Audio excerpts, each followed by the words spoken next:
sobre o teatro. Já fizemos um pouco de atividade, já vimos vídeo. E nesse momento nós vamos então falar, né, sobre a origem do teatro. Vocês se lembram que nós vimos que o teatro ele teve início principalmente na Grécia, com o deus grego. E essas festividades ao esse deus Dionísio, ela foi feita de várias formas, inclusive encenações. Então, quando as pessoas perceberam que ao encenar tinha mais vida do que apenas falar, então daí surgiu, né, a origem da encenação como teatro, como a própria palavra teatro, né, que é a teatron, ele quer dizer lugar de que se vê. Então, né, o teatro ele surgiu nessa necessidade de movimento do corpo, né, para se mostrar algo ou então alguma realidade. E nós sabemos também que os padres jesuítas, lá na Idade Média, na época do Brasil, né, foi descoberto que eles tinham aquele trabalho especial com os índios, de catequizar, né, e também de alfabetizá-los, que era a primeira palavra deles. E aí, então eles começaram a criar peças, fazer encenações que chamassem sua atenção para que pudesse assim a mensagem ser melhor gravada, mensagem do qual os jesuítas queriam passar, né, para os índios. Sabemos que o ato de encenar, o que é o ato de encenar na verdade? Encenar, na verdade, é uma coisa nata dentro de cada um de nós. Por exemplo, quando eu falo, eu estou falando para você, se eu estou gesticulando com as minhas mãos, então estou fazendo uma encenação, poderia ser um teatro. Então, qualquer cena que nós fazemos, qualquer movimento do corpo que nós fazemos, falando, movimentando, expressão corporal, então é um teatro. O jovem, ele tem necessidade de se movimentar, se expor, e isso dá uma ressignificação à sua vida. Então, na escola é muito comum nós trabalharmos com teatro. O momento que o jovem ele participa da peça teatral, que ele escreve, que ele faz ali o seu roteiro, que ele encena, aquilo ali dá ressignificado a vida dele. Porque esse ato de encenar é uma coisa nata e isso também leva, então, o jovem, a pessoa, o estudante, ou mesmo qualquer outra pessoa, a desinibir-se, a ter mais agilidade com o seu corpo, a ter mais agilidade de expressão corporal. Então, é muito importante, nesse sentido também, trabalhar o teatro para que você crie a habilidade de falar diante do público, de movimentar diante de um público. O teatro ele é dividido no épico, lírico, dramático, autos e farsa. Então essa divisão do teatro, existe muitas outras, existem umas que tem mais uso, né? Outras estão menos em desuso, mas esse tipo de peças são tipos de peça que desde as civilizações antigas, né?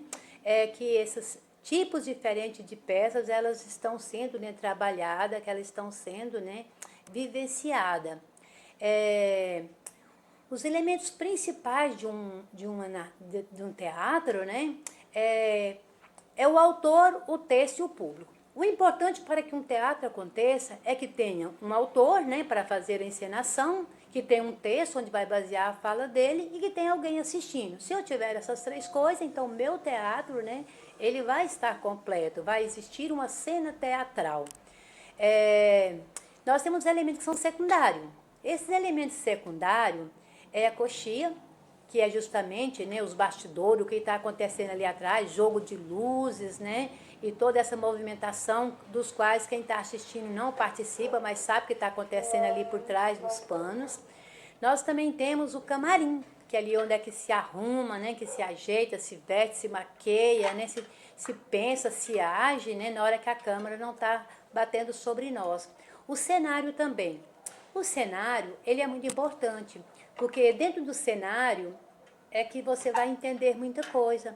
Então, mesmo o teatro amador, como nós trabalhamos na escola, é muito importante ter o cenário. Que você chegar só o seu corpo com a sua fala ali, ele é meio sem vida.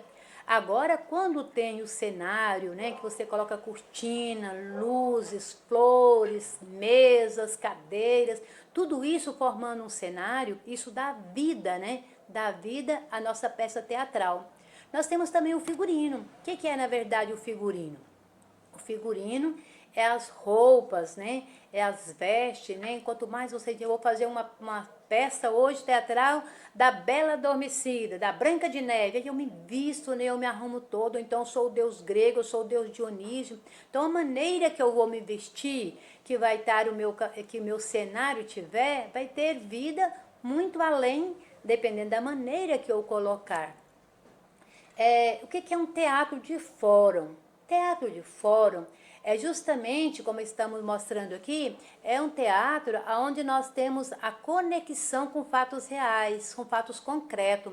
Então, o teatro de fórum é um momento de um teatro onde mostra, né, cenas reais, acontecimento da realidade, aonde nós mostramos, nós vivenciamos, né, a realidade do ser humano, essa realidade de uma sociedade. E como nós sabemos em tudo, todos os textos, teatrais ou não, o objetivo principal dele é mostrar a realidade da sociedade para lhe chamar a atenção para mudanças. Então, o teatro de fórum, mais do que qualquer tipo de texto, ele chama a atenção para fatos reais e concretos. Dentro do textos, né, teatrais, como nós vimos, né, eles têm algumas suas divisões. Os autos, por exemplo, o que é um auto? Um auto é um momento, né, é uma peça teatral aonde me leva à reflexão e à crítica. Nós temos alguns autos que é muito conhecido, que vamos falar só um momentinho sobre ele, que é o Alto da Barca. No Alto da Barca, Gil Vicente, né, que é um teatro vicentino, que é de Gil Vicente, ele mostra uma cena. Que cena que ele mostra ali? Ele mostra uma cena de julgamento, onde o que ocorre? Então, de um lado, tem a sociedade, né, que é uma crítica à sociedade. A sociedade achando, não, eu sou bonzinho, eu morri, eu vou ser salvo. E aí, nessa Alto da Barca, mostra uma barca cheia de pessoas desejando ser salva e uma cena de julgamento, justamente onde ele faz essa reflexão crítica, onde a pessoa pensa assim que vai ser salva, fez tudo certo, mas aí, né, naquela cena, o interlocutor vai mostrar, não, mas você fez isso, por isso que você fez, você não merece a salvação. Então, esse Alto da Barca é um momento chocante de mostrar a realidade, a reflexão e uma crítica para mudança. Dentro do teatro brasileiro, que temos muito conhecido, o filme, né? É o Alto da Compadecida. Esse filme Alto da Compadecida, ele é de Ariano Suassuna, e nesse teatro nós temos várias pessoas, né? Pessoas influentes da televisão, né? Como é o caso de Lima Duarte, de Fernanda Montenegro, né? De Mateus, né, Magnete. Então, esses personagens, ele faz esse alto, que é esse momento também, que parece muito com o Alto da Barca, que é justamente o momento onde o Alto da Compadecida está mostrando a mesma história do Alto da Barca, que é aquelas pessoas, né, que vivem uma vida sofrida, pobre, com muita dificuldade, onde é que o João Grilo, né, aquele personagem que ele consegue, né, transmitir a vida, humor e graça. E como ele é muito sofrido, se imagina que será salvo. E aí, então tem aquela cena final, né, onde coloca ali, né, na peça, né, que tem figuradamente Jesus e Nossa Senhora ali debatendo sobre a salvação. E aí, então também é um alto por isso, porque ele leva reflexão, né? Será que a vida que eu estou pensando que eu tive mesmo? Ou será que eu estou enganado com relação à minha própria pessoa? Então, esses autos, ele leva essa reflexão. E ele precisa levar também a mudanças, né? Porque todo o texto, ele precisa, a essência dele é levar a mudanças. Vou falar um pouco agora sobre a farsa. Gil Vicente, ele é acusado de plágio, fazer peças baseadas em outras que já existiam. Então foi dado, né, ele pediu, né, que desse para ele uma frase, que então ele ia criar uma peça em cima dessa frase. Aí então foi dado, né, antes um burro que me carrega, de que um asa, um cavalo que me derrube. Olha o drama que ele criou. Ele criou Inês Pereira sendo uma mulher linda e maravilhosa. Um camponês se apaixona por ela, ela não o quer porque ele é um homem humilde. Aparece então, né, um guerreiro, ela casa com esse guerreiro, só que esse guerreiro aprende, a machuca, aprisiona.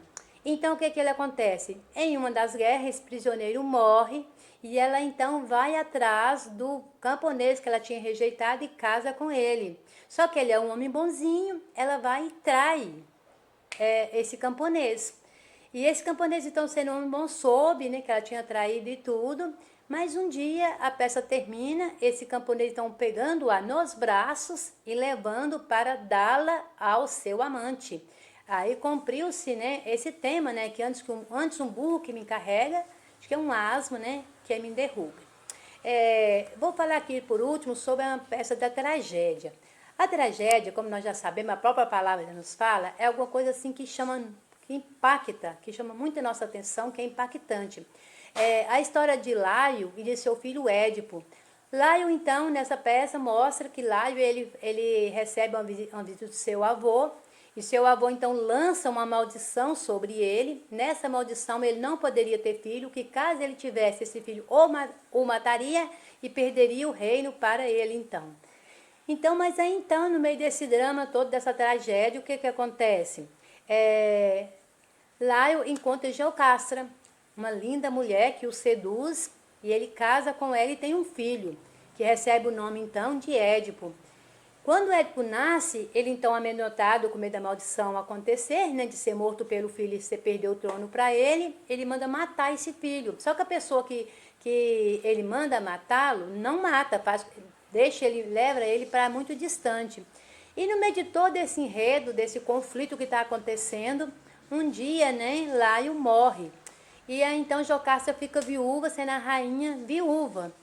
E aí então seu filho, Édipo, que não tinha morrido, como ela pensava, aparece e ele então deseja tomar posse do reino.